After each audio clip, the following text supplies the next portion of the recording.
I can still feel the sting of his hands shoving me to the floor, and the coldness in his eyes as he threw me out like garbage.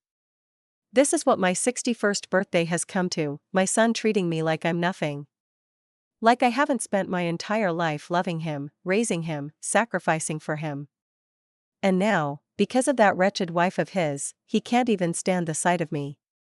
Laura, even her name makes my blood boil. From the moment Henry brought her home, I knew she was in trouble.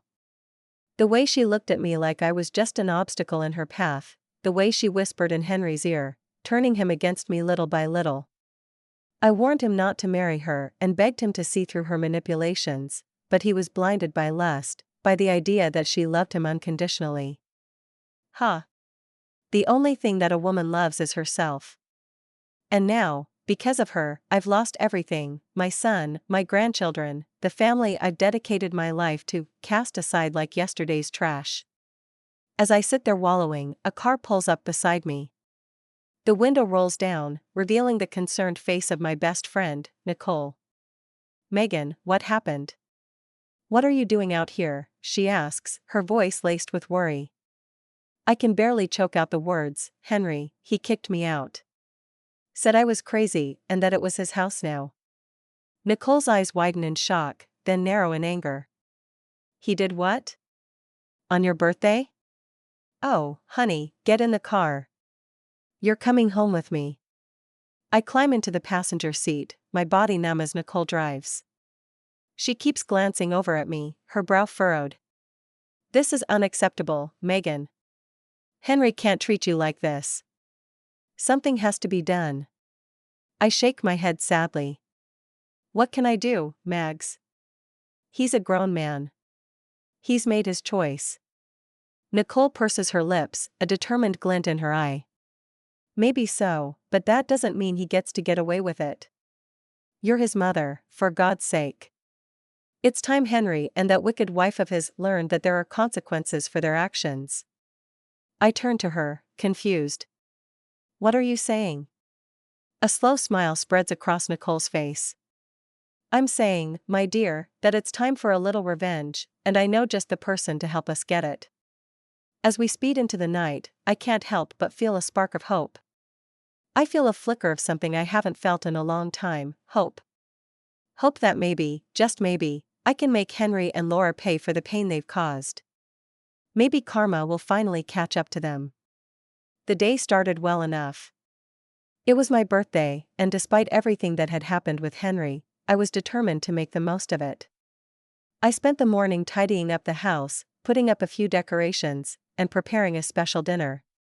I even bought a cake from the bakery down the street, the one Henry always loved as a kid.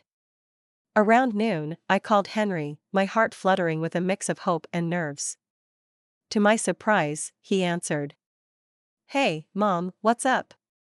His tone was neutral and guarded. I took a deep breath. "Well, I was wondering if you, Laura, and the kids would like to come over for dinner tonight. It's my birthday, and I thought it would be nice to spend some time together as a family." There was a long pause. I could hear muffled voices in the background like he was discussing it with someone. Finally, he spoke. "Yeah, okay, we can do that. What time?" Relief washed over me. "How about 5 p.m.? I'm making your favorite lasagna." "Sure, see you then," he said, hanging up before I could say anything else. The rest of the day passed in a blur of preparation and anticipation. By the time 5 p.m. rolled around, everything was perfect. The lasagna was bubbling in the oven, the table was set, and the cake was proudly displayed on the counter. Right on time, the doorbell rang. I practically ran to answer it, a huge smile on my face. But the moment I opened the door, my heart sank. Henry stood there with a scowl etched on his face. Beside him was Laura, her lips curled into a sneer. The kids were nowhere to be seen. "Where are the children?" I asked, trying to keep my voice steady. Laura let out a harsh laugh. "We decided it was best they didn't come. Wouldn't want them exposed to any more of your toxic influence." I felt like I'd been slapped. "Toxic influence? What are you talking about?" She stepped forward, jabbing a finger at me. Don't play dumb, Megan. We all know what a terrible mother you were. The way you turned Henry against his father, the constant guilt-tripping and manipulation, it's no wonder he wants nothing to do with you. Tears stung my eyes.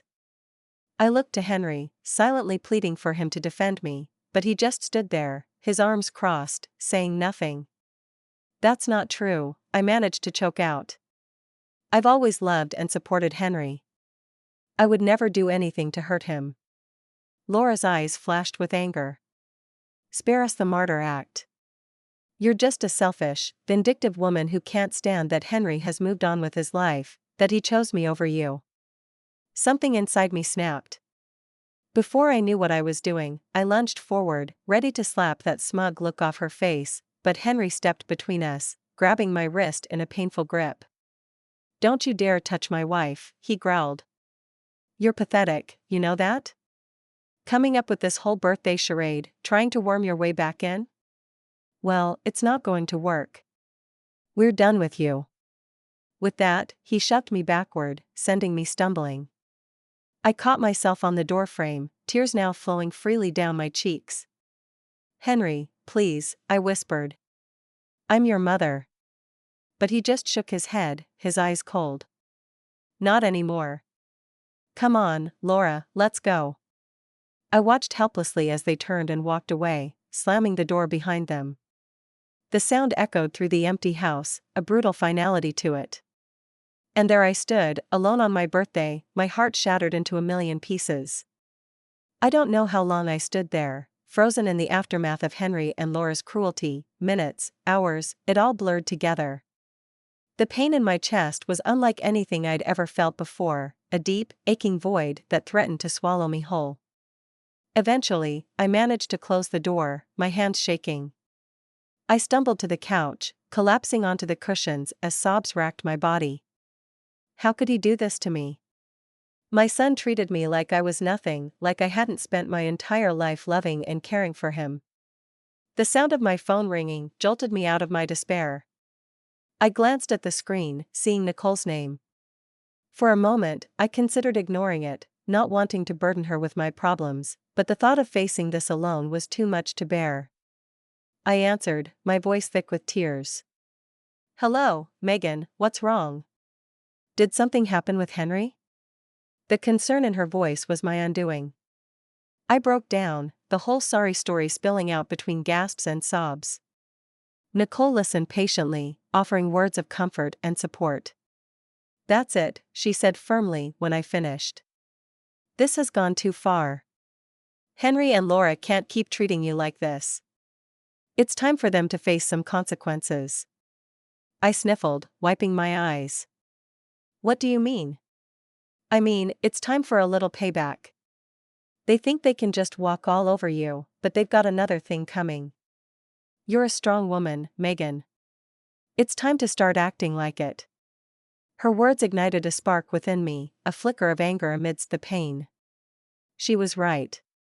I couldn't just sit here and wallow. I needed to do something, to take back control. Okay, I said, my voice steadier now. What do you have in mind? I could practically hear Nicole's grin through the phone. Meet me at the diner in an hour. I've got someone I want you to meet. Trust me, he's going to be a big help. An hour later, I was sitting across from Nicole in a booth at the local diner. She had a mischievous glint in her eye as she sipped her coffee. So, who is this mystery person? I asked, curiosity getting the better of me. As if on cue, the bell above the door jingled. Nicole waved at someone behind me. There he is now. I turned, my eyes widening as a tall, broad-shouldered man approached our table. He had a rugged, no-nonsense look about him, like someone who had seen his fair share of trouble. Megan, meet my brother, Jack, Nicole said, gesturing for him to sit. He's a private investigator. Jack nodded at me, his gaze assessing.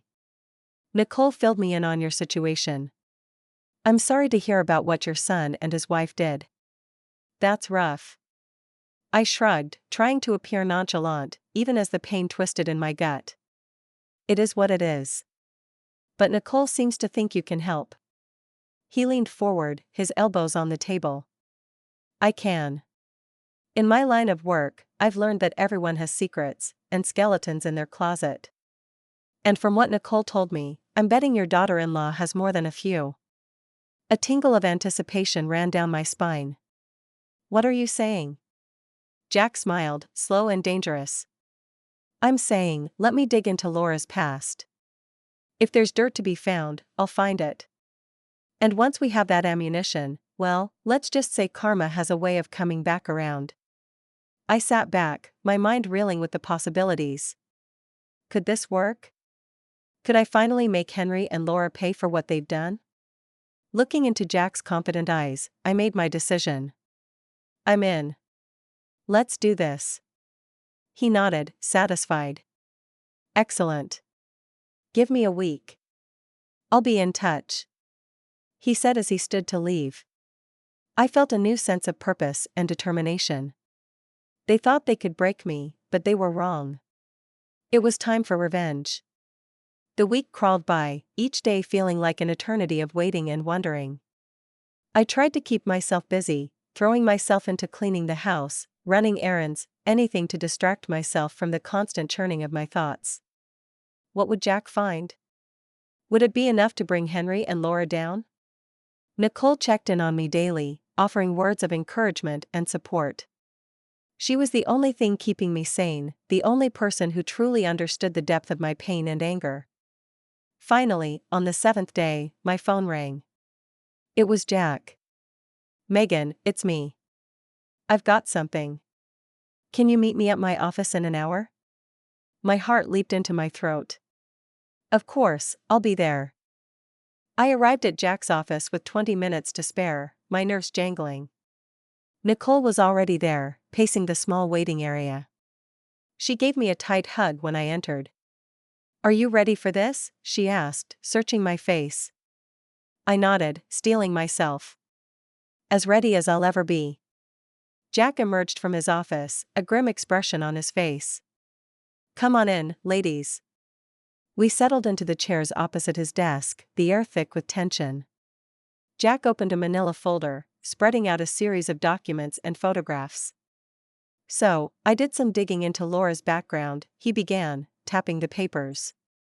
And let me tell you, this woman is no saint. He slid a document to me. First off, she has a criminal record, embezzlement from her previous job. She managed to avoid jail time, but it wasn't pretty. I stared at the paper, a mugshot of Laura staring back at me. She looked younger, but those cold eyes were unmistakable. But that's not all, Jack continued, his voice grave. I also found out that she's a person of interest in the death of her ex-boyfriend. Nicole gasped. I felt like I'd been punched in the gut. What do you mean? I managed to ask, my voice shaking. Jack handed me a newspaper clipping. 3 years ago, her ex was found dead under mysterious circumstances. The police suspected foul play, but they could never prove anything. Laura was the last person to see him alive. I scanned the article, my eyes catching on phrases like suspicious death and ongoing investigation. My mind reeled, trying to reconcile this information with the woman my son had married. So, what does this mean? Nicole asked, voicing the question in my mind. It means, Jack said, that we have the ammunition we need. We can use this information to confront Laura and Henry. They need to know that we're not backing down. Jack leaned back in his chair, his fingers steepled. It means we have leverage.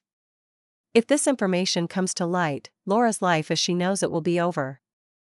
Her reputation, her marriage, everything. A flicker of hope ignited in my chest. So, what do we do now? A slow smile spread across Jack's face. Now, we use it. We let Laura know that we have this information and that if she doesn't want it to go public, she needs to convince Henry to make things right with you. Nicole nodded, her eyes gleaming. And if she refuses? Jack shrugged. Then we go to the police. We let them reopen the investigation into her ex's death. One way or another, Laura will face the consequences of her actions. I sat there, stunned, trying to process it all. Could it be this simple? Could I make Laura pay for what she's done, for turning Henry against me? Looking at the determination on Nicole and Jack's faces, I felt a surge of strength. They believed in me, believed that I deserved justice. And for the first time since that awful birthday, I believed it too. Let's do it, I said, my voice steady. Let's make them pay. Jack grinned, a predatory gleam in his eye. Excellent. Give me a day to put everything in motion. By this time tomorrow, Laura won't know what hit her. As we left the office, Nicole squeezed my hand. You're doing the right thing, Megan. Don't ever doubt that. I squeezed back, feeling a sense of purpose and righteous anger. They had picked the wrong woman to mess with. It was time for Laura to learn that lesson the hard way. True to his word, Jack called me the next day. It's done, he said, a note of satisfaction in his voice. I sent all the information to Laura, along with a message letting her know that if she doesn't want it to go public, she needs to convince Henry to make amends with you. I felt a thrill of anticipation mixed with nervousness. Do you think it will work? Only one way to find out, but trust me, with the dirt we have on her, she'd be crazy not to comply.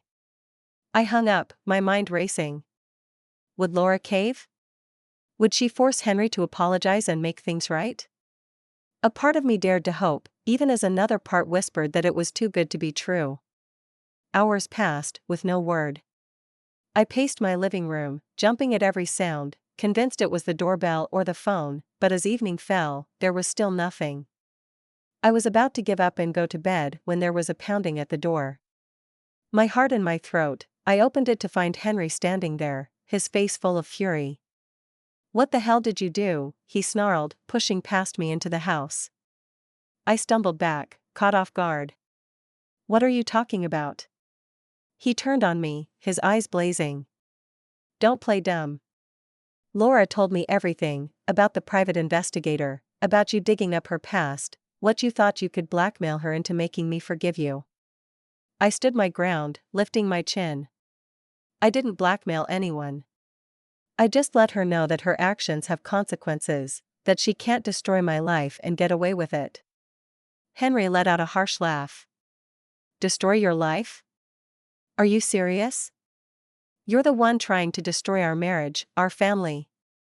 First with your constant guilt-tripping and manipulation, and now this. Anger surged through me, hot and bright. I'm not the one who turned you against me, Henry. That was all Laura. She's poisoned you. Can't you see that? She's a criminal, a liar, maybe even a murderer. For a moment, Henry looked stunned, then his face hardened. You're unbelievable. You think I'm going to believe your crazy accusations over my wife, the mother of my children? They're not accusations. They're facts. Jack found proof. I don't care what your detective friend found, Henry roared. Laura is my wife, and I trust her. I love her, and nothing you say or do is going to change that. Tears stung my eyes, blurring my vision. So that's it then? You're choosing her over me, your mother? Henry's jaw clenched. You made that choice for me the moment you decided to pull this stunt. I'm done with you, Mom. Done with your lies, your schemes, all of it.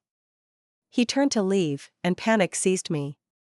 I couldn't lose him, not like this. Henry, please.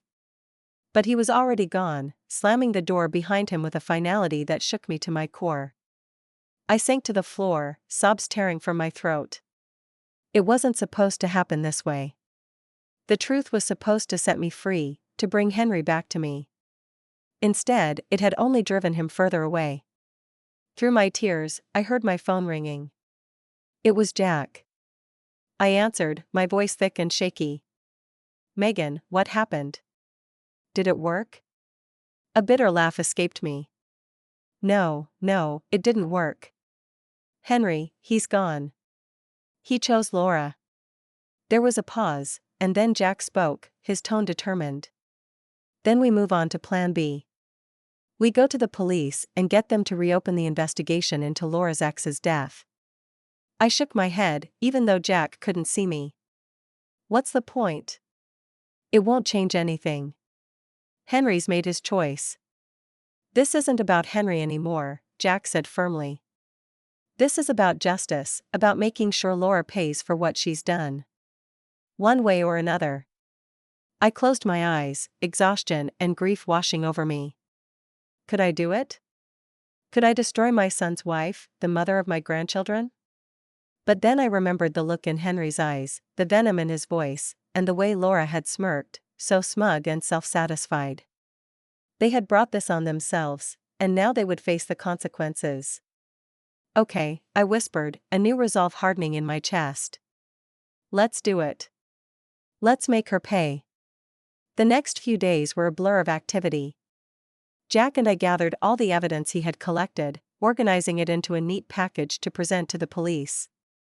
Nicole was a constant presence, offering support and encouragement when my resolve wavered. Finally, the day arrived. We walked into the police station, heads held high, ready to blow the lid off Laura's sordid past. The detective listened intently as we laid out our case, his brow furrowing as he examined the documents and photographs. When we finished, he sat back with a grim expression on his face. "This is serious stuff," he said, tapping the file. "If what you're saying is true, we have grounds to reopen the investigation into Miss Wilson's ex-boyfriend's death." I felt a surge of vindication. It is true. Every word of it. The detective nodded. All right then. Leave this with me. I'll get the ball rolling. We left the station with a sense of anticipation thrumming through me. It was happening. Laura was finally going to face the music. 3 days later, I received a call from Jack.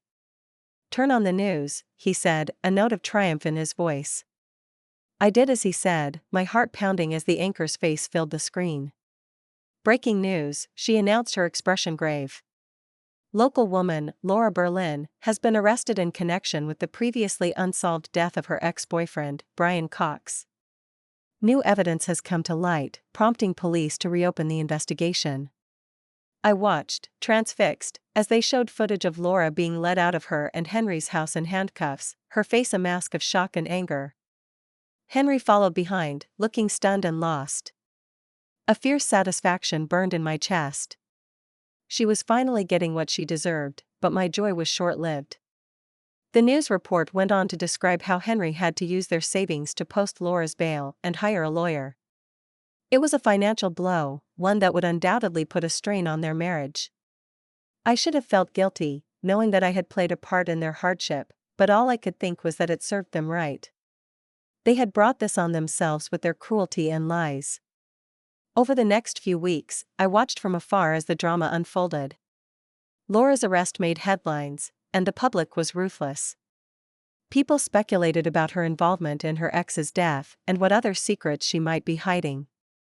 Henry put on a brave face, standing by his wife in public, but I could see the toll it was taking on him.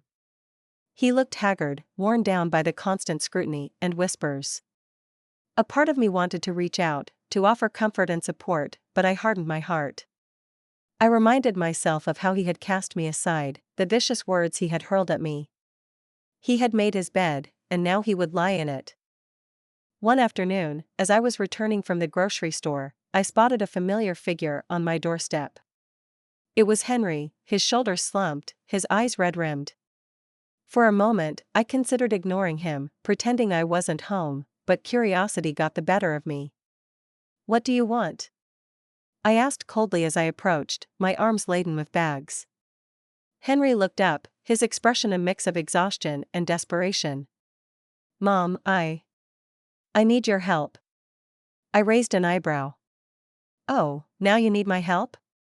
What happened to be done with me and my schemes?" He flinched as if I'd struck him. I know, I said some awful things, but this is bigger than that. Laura's in real trouble, Mom. The evidence against her is bad." A flicker of unease passed through me. "What are you saying?"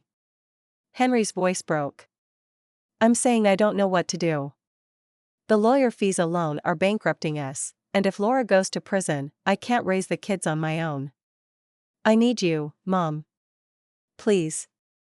I stared at him, torn between the urge to comfort and the desire to lash out. He looked so broken, so defeated, but then I remembered the pain he had caused, the way he had abandoned me. I straightened my spine, my voice like ice. You should have thought of that before you turned your back on me. I'm sorry, Henry, but you're on your own with this. I brushed past him, ignoring his pleas and apologies. He had made his choice, and now he would live with the consequences. A few days after Henry's desperate visit, I received an unexpected call. It was Laura's mother, her voice tight with barely contained anger. Megan, I know we've had our differences, but I need to ask a favor, she said, the words seeming to pain her. I felt a flicker of surprise. What kind of favor? It's the kids. With everything going on with Laura's case, and Henry struggling to keep up, he needs a break. I was hoping you could take the children for the weekend. I hesitated, torn. On one hand, the thought of spending time with my grandchildren filled me with longing. It had been so long since I'd seen them. But on the other hand, the idea of doing anything to help Henry and Laura after everything they'd done. Please, Megan, Laura's mother pressed as if sensing my reluctance. I know you love those kids. They need some stability right now, and Lord knows they won't get it from Henry or Laura. I sighed, my resolve crumbling. She was right. Whatever issues I had with their parents, my grandchildren were innocent. They deserved better than to be caught in the middle of this mess. All right, I agreed. I'll take them for the weekend, but I'm doing this for them, not for Henry or Laura. Of course. Thank you, Megan. I'll let Henry know to drop them off Friday evening. True to her word, Henry arrived on my doorstep that Friday, with the kids in tow. He looked even worse than the last time I'd seen him, his face gaunt and shadowed. Mom, he greeted me, his voice hoarse. Thank you for doing this. I appreciate it. I nodded stiffly, my attention on the children. They looked up at me, their eyes wide and uncertain. Grandma, my granddaughter cried, breaking into a smile. She rushed forward, wrapping her little arms around my waist. I hugged her back, blinking back sudden tears. Hello, sweetheart. I've missed you. My grandson was more reserved, hovering by Henry's side. I knelt, opening my arms. Come here, buddy. It's okay. Slowly, he stepped into my embrace, his small body trembling. My heart ached for him, for both of them. Henry cleared his throat. I'll pick them up Sunday evening. If anything comes up, just give me a call. I straightened, meeting his gaze coolly. We'll be fine. Enjoy your weekend. With a final nod, he left, leaving me alone with the kids. I took a deep breath, forcing a smile. Who wants pizza for dinner? The weekend passed in a blur of laughter, games, and stories. For a little while, I was able to forget the drama and heartache, lost in the simple joy of being with my grandchildren. But all too soon, it was over. Henry arrived to collect the kids, his expression guarded as they gathered their things. My granddaughter tugged on my hand. Grandma, can we come stay with you again soon? We had so much fun. I smiled, smoothing her hair. Of course, honey. Anytime you want. Henry's jaw tightened. We should get going. Say goodbye, kids. They hugged me tightly, their little faces sad. I watched as they climbed into Henry's car, my heart heavy as he prepared to leave. Henry paused and turned back to me. Listen, Mom, about what they said. I don't want you to get any ideas. This was a one-time thing. I bristled, anger sparking. Excuse me? You think I'm trying to turn them against you? Wouldn't be the first time, he muttered. I saw red. How dare you? I have done nothing but love and support those children, which is more than I can say for you and Laura. You're so wrapped up in your drama, you can't even see how much they're hurting. Henry's face flushed. You have no idea what we're going through, no idea the stress, the pressure. And whose fault is that? I cut him off. You chose this, Henry. You chose Laura and all the chaos that comes with her. Don't you dare put that on me? He stared at me, his eyes hard. This isn't over, Mom. I won't let you poison my kids against me, the way you did with Dad. With that, he got in the car and drove away, leaving me shaking with rage and hurt. I stood there, watching until the car disappeared from view, a cold determination settling over me. If Henry wanted to play hardball, then so be it. I was done playing nice. It was time to end this once and for all. The day of Laura's trial arrived, cold and gray. I dressed with care, choosing a somber black suit that radiated quiet authority. Nicole picked me up, her face set with grim determination. "Are you ready for this?" she asked as we drove to the courthouse. I nodded, my jaw tight. I've been ready for a long time.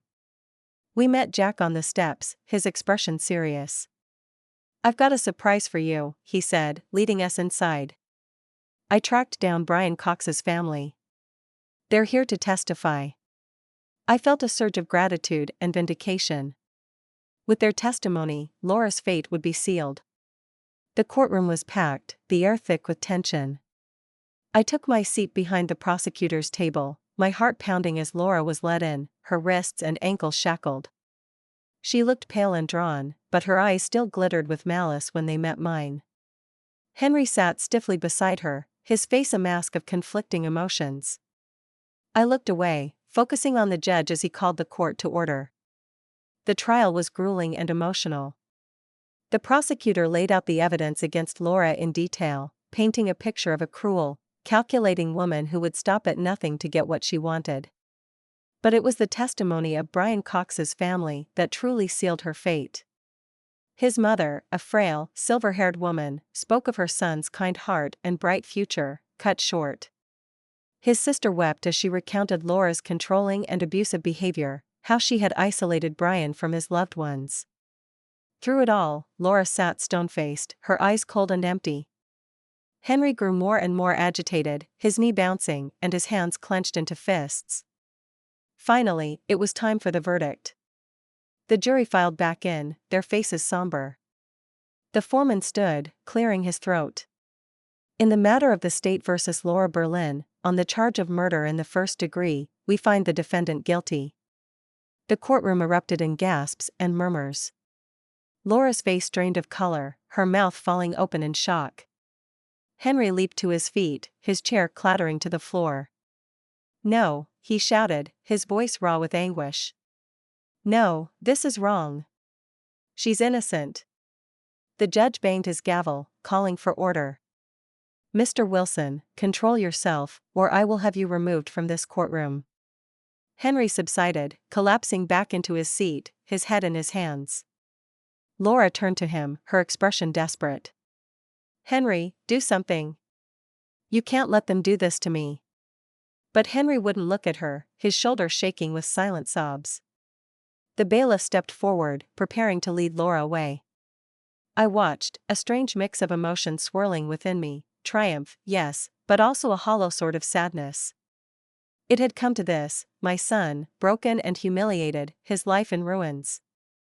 As Laura was escorted out, she turned back, her eyes locking with mine. At that moment, I saw the depth of her hatred, the venom in her soul. "This isn't over," she hissed, her voice low and deadly. "I'll make you pay for this, I swear it." I met her gaze steadily, unflinching. "You've already paid, Laura. You made your choices, and now you'll face the consequences. Goodbye." With that, I turned and walked out, my head held high. It was over. Justice had been served. But even as relief washed over me, a sense of sadness lingered. I couldn't shake the lingering unease. Henry's anguished face haunted me. The devastation in his eyes, had I gone too far? Had my quest for revenge blinded me to the collateral damage? I shook my head, pushing the doubts aside. No. Henry had made his bed, and now he would lie in it. He had chosen Laura, chosen to turn his back on me. Now he would have to live with the fallout. I stepped out into the cold gray day, drawing my coat tighter around me.